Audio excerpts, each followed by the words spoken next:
ഉദ്ധാരണക്കുറവ് അല്ലെങ്കിൽ erectile dysfunction ഇതിനെക്കുറിച്ചാണ് ഞാനിന്ന് സംസാരിക്കാൻ പോകുന്നത്. ഞാൻ ഡോക്ടർ വിദ്യാപ്രസന്ന, പ്രാണ നേച്ചർ ക്യൂർ ഹോസ്പിറ്റൽ, കൊല്ലം.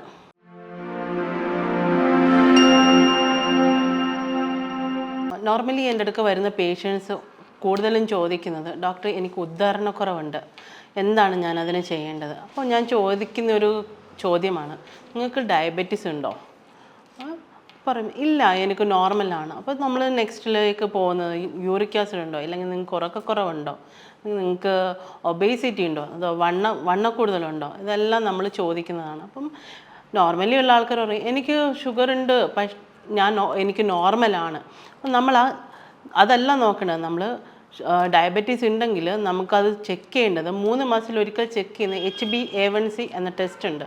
അത് ടെസ്റ്റ് ചെയ്ത് അതിൽ നോർമൽ 5-ന് താഴെയാണെങ്കിൽ മാത്രമേ നമുക്ക് ഡയബറ്റീസ് നോർമലായിട്ട് കാണിക്കുകയുള്ളൂ. ഇല്ലയെന്നുണ്ടെങ്കിൽ നമുക്ക് ഡയബറ്റീസ് ഉണ്ട് എന്ന് തന്നെ നമുക്കത് കണക്കാക്കാം. അപ്പോൾ അതുകൊണ്ടും നമുക്ക് ഉദ്ധാരണക്കുറവ് വരാൻ നല്ലൊരു 60% സാധ്യത കാണിക്കുന്നുണ്ട്. അതേപോലെ തന്നെ ഇപ്പോഴത്തെ പുതിയ കല്യാണം കഴിക്കാൻ പോകുന്ന ആൾക്കാരിലുള്ള പ്രവണതയാണ്, അവർക്ക് ആങ്സൈറ്റി, സ്ട്രെസ്സ് കൂടിയിട്ടുണ്ടാവുന്നിട്ട് ഇവർ വിളിക്കാറുണ്ട്, ഡോക്ടറെ എനിക്ക് പറ്റുന്നില്ല, എനിക്ക് ചെയ്യാൻ പറ്റുമോയെന്ന് എനിക്കറിയില്ല, എൻ്റെ പാർട്ട്ണറെ സാറ്റിസ്ഫൈഡ് ചെയ്യാൻ പറ്റുമോയെന്ന് എനിക്കറിയില്ല, എന്താണ് ചെയ്യേണ്ടത്? ആക്ച്വലി ആങ്സൈറ്റിയും സ്ട്രെസ്സും ഇതിനൊരു മെയിൻ ഘടകമാണ്. ഫസ്റ്റ് നമുക്ക് ട്രസ്റ്റ് ഇഷ്യൂസാണ് പ്രശ്നം. നമുക്ക് കൂടുതലും നമ്മുടെ പാർട്ട്നേഴ്സിനെ നമുക്ക് എന്താ പറയുക, നമുക്ക് ഫസ്റ്റ് നമ്മുടെ പാർട്ട്ണറിൽ നമുക്ക് ട്രസ്റ്റാണ് കൊടുക്കേണ്ടത്. അവരുമായിട്ടുള്ള ഇമോഷണൽ അറ്റാച്ച്മെൻറ്റ് വർദ്ധിപ്പിച്ചതിന് ശേഷം മാത്രം നിങ്ങൾക്ക് സെക്ഷുവൽ ഇതിലേക്ക് പോകാൻ പറ്റുന്നതാണ്. ഇപ്പോൾ ഒരു 40 വയസ്സിന് ശേഷം ഉള്ള ആൾക്കാരിൽ നോർമലി ആണായാലും പെണ്ണായാലും ചില ആൾക്കാരിൽ ഭാര്യയ്ക്ക് താല്പര്യമുണ്ട്, ബട്ട് ഭർത്താവിന് താല്പര്യമില്ല. എൻ്റെ അടുക്ക് വന്ന് സംസാരിക്കണം, ഡോക്ടറെ ഹസ്ബൻഡിന് ഒരു ഇൻട്രസ്റ്റും ഇല്ല സെക്സ് ചെയ്യാൻ, എന്താണ് ചെയ്യുക, ഞാൻ എന്താണ് ചെയ്യേണ്ടത്, എനിക്ക് നല്ല താല്പര്യമുണ്ട്, എങ്ങനെയായാലും പുള്ളിക്കാരന് വരേയില്ല, എന്താണ് ചെയ്യുന്നത്? അപ്പോൾ പുള്ളിയോട് ഹസ്ബൻഡിനോട് സംസാരിച്ച് കഴിഞ്ഞാൽ സാർ പറയുന്നത് എന്താണെന്ന് വെച്ച് കഴിഞ്ഞാൽ, എനിക്ക് അതിനെക്കുറിച്ചൊരു ഇൻട്രസ്റ്റ് ഇല്ല, എത്രയായില്ലേ എന്നാണ് പറയുന്നത്.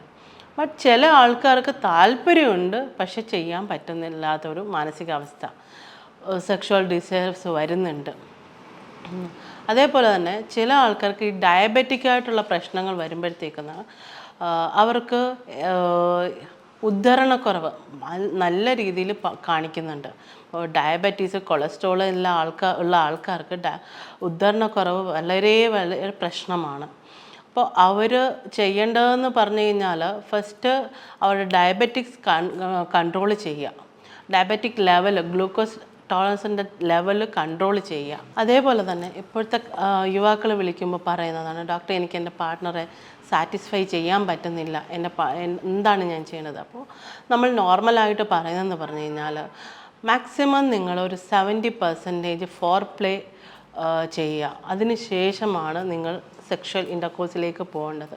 മാക്സിമം നമ്മൾ നമ്മുടെ പാർട്ട്ണറുമായിട്ട് ഇമോഷണലി അറ്റാച്ച്മെൻറ്റ്, ലവ്, റൊമാൻസ് എല്ലാം ഇതായി ഫോർ പ്ലേയിലേക്ക് കടന്നതിന് ശേഷം മാത്രമേ നമ്മളിതിൽ പോയിട്ട് കാര്യമുള്ളൂ. കാരണം അല്ലാതെ ഡയറക്റ്റ് ചെയ്യുമ്പോഴത്തേക്കും നിങ്ങളുടെ സ്ട്രെസ്സ് കൂടി, ആങ്സൈറ്റി കൂടി, നിങ്ങളുടെ ഹോർമോണിൽ ഉള്ള പ്രശ്നങ്ങൾ വരുമ്പോഴത്തേക്കും നിങ്ങൾക്ക് ഉദ്ധരണക്കുറവിൻ്റെ പ്രശ്നങ്ങളും എല്ലാം ഉണ്ടാവാൻ ചാൻസ് കൂടുതലാണ്. അതേപോലെ തന്നെ മറ്റൊരു കാരണം എന്ന് പറഞ്ഞു കഴിഞ്ഞാൽ ശരിയായ നിങ്ങൾക്ക് സെക്ഷൽ റിലേഷൻഷിപ്പിലുള്ള പ്രശ്നമെന്ന് പറഞ്ഞു കഴിഞ്ഞാൽ ശരിയായ സെക്ഷൽ എഡ്യൂക്കേഷൻ ഇല്ലായ്മയാണ്. അതിൽ നിങ്ങൾക്ക് സൈക്കോളജിക്കലി ആൻഡ് മെൻ്റലി നിങ്ങളൊരു 80% പ്രിപ്പയർഡ് ആയിക്കഴിഞ്ഞാൽ തന്നെ നിങ്ങൾ സെക്ഷൽ പ്രോബ്ലം നിങ്ങൾ ഓവർകം ചെയ്യും. അതിൽ നിങ്ങൾ ആങ്സൈറ്റി, സ്ട്രെസ്സ് ഇതെല്ലാം മാറ്റി, അതിൽ നിങ്ങളുടെ ഉറക്കം ഒരു പ്രധാന ഘടകമാണ്. ശരിക്ക് ഉറക്കക്കുറവുണ്ടെങ്കിൽ പോലും നിങ്ങൾക്ക് സെക്ഷൽ പ്രോബ്ലം ഉണ്ടാവാൻ ചാൻസ് ഉണ്ട്. അതേപോലെ തന്നെ ഉദ്ധരണക്കുറവിനും പ്രശ്നങ്ങളുണ്ട്. ലോങ് ടൈമിൽ നിങ്ങൾ കൂടുതൽ വർക്ക് ചെയ്യുന്ന ആൾക്കാർ, സ്ട്രെസ്സിൽ ഒരുപാട് സ്ട്രെസ്സിലിരുന്ന് വർക്ക് ചെയ്യുക, കണ്ടിന്യൂസ്, അതേകൂട്ട് തന്നെ പങ്കാളിയായിട്ടുള്ള നിരന്തരമായ വഴക്കുകൾ, അഭിപ്രായ വ്യത്യാസങ്ങളെല്ലാം നിങ്ങൾക്ക് ഇതിലൊരു ഘടകമാണ്. ഫസ്റ്റ് നിങ്ങൾ നിങ്ങളുടെ പാർട്ട്ണറുമായിട്ട് നല്ലൊരു മെൻ്റൽ അറ്റാച്ച്മെൻറ്റ് ഉണ്ടായാൽ മാത്രമേ നമുക്ക് ഇതിൽ നിന്ന് ഓവർകം ചെയ്യാൻ കഴിയുള്ളൂ. അതേപോലെ തന്നെ നിങ്ങൾക്ക് പ്രോപ്പറായിട്ടുള്ള ഫുഡുകൾ, അതിന് ഒരു ഉദാഹരണം ഞാൻ പറയാം. ഫോർ എക്സാമ്പിൾ മുരിങ്ങയുടെ കുരു, അതിൻ്റെ പൗഡർ നമുക്ക് അവൈലബിൾ ആണ്. അത് കഴിക്കുന്നത് നല്ലതാണ്. അതേപോലെ തന്നെ nuts, seeds, pumpkin seeds, chia seeds, fibre rich foods and protein അടങ്ങിയ ആഹാരങ്ങൾ ഇതെല്ലാം കഴിക്കുന്നത് ഇതിന് നല്ലതായിരിക്കും.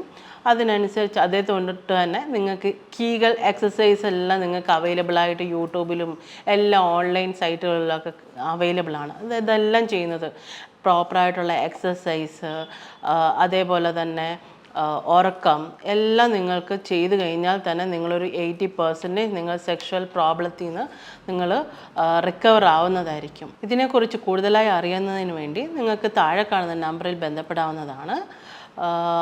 പുതിയൊരു വീഡിയോയുമായി കാണുന്നത് വരെ നമസ്കാരം.